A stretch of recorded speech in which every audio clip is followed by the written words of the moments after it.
വാസുദേവായ. ദശകം 8 ശ്ലോക 4. പഞ്ചാശതബ്ദം മധുനാ സ്വവയോः അർദ്ധരൂപം ഏകം പരാർത്ഥം അതിവൃത്യ ഹി വർത്തതേ അസൗ തത്ര അന്ത്യരാത്രി ജനിതാൻ കഥയാമി ഭൂമൻ പശ്ചാദിനാവതരണേ ച ഭഗവത് വിലാസൻ.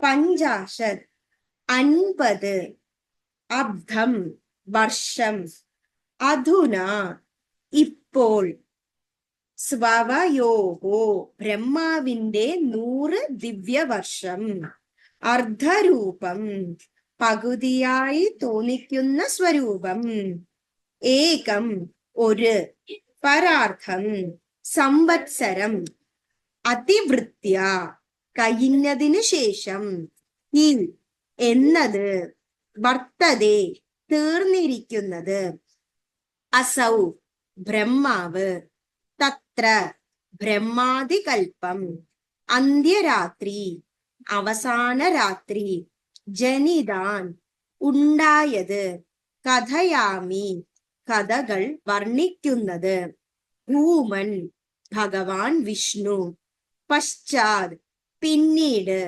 ദിനാവതരണേ പത്മകൽപ്പത്തിന്റെ ആരംഭം ചേർന്നത് ഭവത് ഭഗവാന്റെ വിലാസൻ വിലാസങ്ങൾ.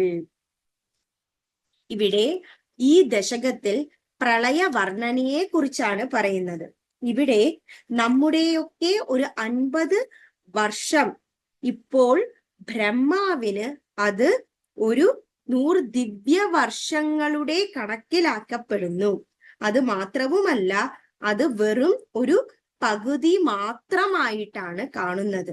അപ്പോൾ ഒരു പരാർത്ഥം അല്ലെങ്കിൽ ഒരു സംവത്സരം എന്ന് കണക്കാക്കുന്ന അത്രയും സമയം കഴിഞ്ഞു തീർന്നിരിക്കുന്നു.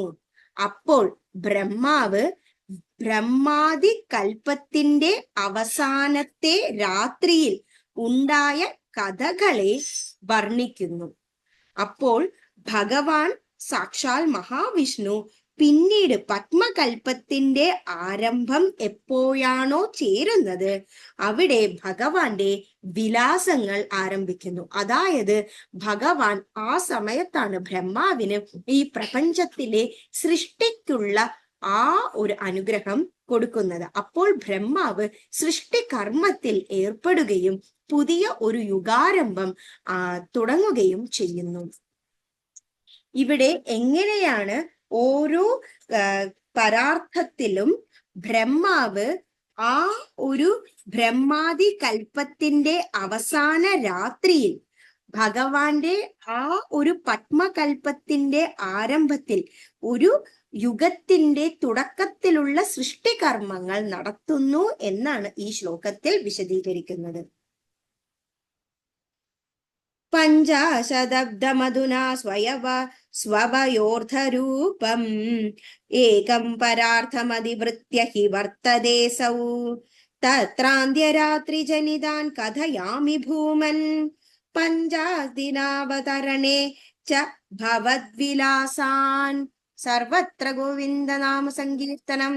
ഗോവിന്ദ ഗോവിന്ദ.